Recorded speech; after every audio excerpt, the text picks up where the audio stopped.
anything wrong at all. So everything's working fine. Wait a second. Okay, wait, no. Okay, yeah, can you guys scratch what I said before? Yeah, sphagnum moss is not a fungi. It's, well, I totally forgot this, to be honest, but I should have said this before, or checked this to make sure. I completely forgot, and it totally makes sense. Sphagnum moss, or moss, is actually considered to be a very primitive plant. It's a non-vascular plant in the class of Musae, in the division Bryophyta.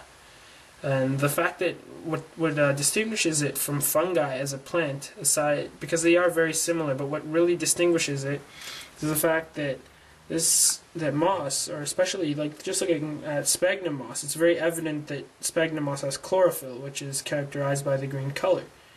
So yes, it is a plant, a very primitive plant as well. Yeah, so going back to what I was saying, yeah, you can tell when it's growing, because you can note this very small fuzzy light growth. So the small buds here, like these, the small ones, so these, when they're small, will first appear as these. This looks something like star moss, but it's actually very small sphagnum moss buds. And you can find this growing all over in different spots. As you can see, there's some new growth there. Just taking a look, you can see it grows along on the strands, right? And all over it, in small little clumps in the corner there, over there in this end. It's very, very cool. This is particularly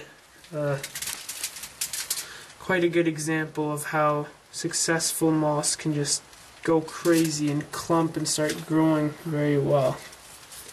See these clumps in the corners here?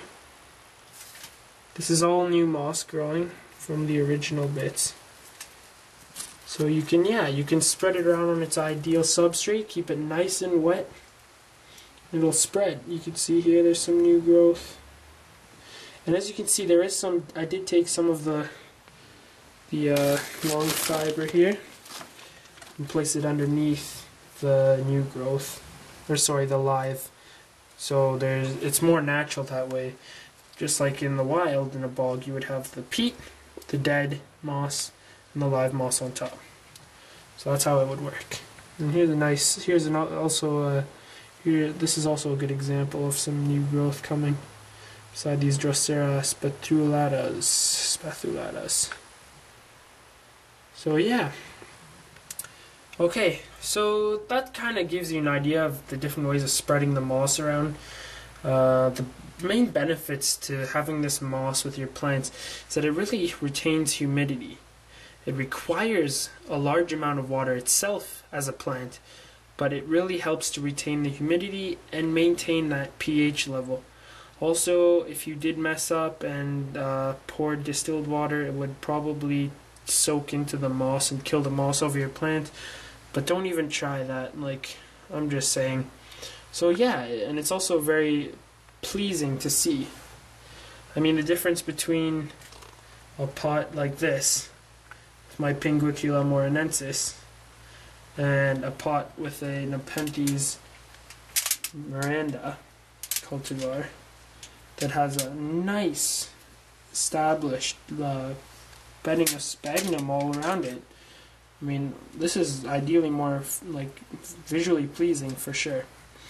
So what I'll do in the next video soon is I'm going to do a video, but this is going to take a while. I'm going to show you how to start cultivating sphagnum. So you'll want to start off with a container, and then we're going to do it in a container fashion. So I'm going to show you how to cultivate your own sphagnum moss in a basic container. You don't really need a lid or anything, but I'm going to try it out with a lid on. So that'll be coming up soon, a video that'll show you that. But this video is going to take a while because I'm actually going to film creating it, starting it, placing it in, and a week after update will be included in the same video. So it's going to be like making, leaving it be so it grows, and showing the results. So yeah, thanks. This video looks like it's going to be another part 1 and 2, unfortunately. Guys, yeah, so hang in there. I'll be 18 in a few months, so... And actually, well, might as well say I'll be 18 in May. So, fortunately, this means that I can apply for a YouTube partnership. And hopefully, if that works out, I'll be able to make some videos that are actually longer than 10 minutes, which will be really beneficial to you as my viewers and subscribers, because then you won't have to go look for part 2 all the time. So yeah, but truthfully, this sort of a growing tip video and care video for a very interesting moss does need more time than 10 minutes to explain and undertake. So yeah, I hope you guys got something out of this. It really looks cool. I mean, it looks like you take a chunk of bog with a nice carnivorous plant right out and stick it in a pot, which I don't recommend you guys do. We need to preserve the natural plants, but you know what I'm saying. So yeah, like look at, it's really nice. So yeah, I hope you guys enjoyed, and that other video will be coming soon, hopefully. Thanks for watching. Bye.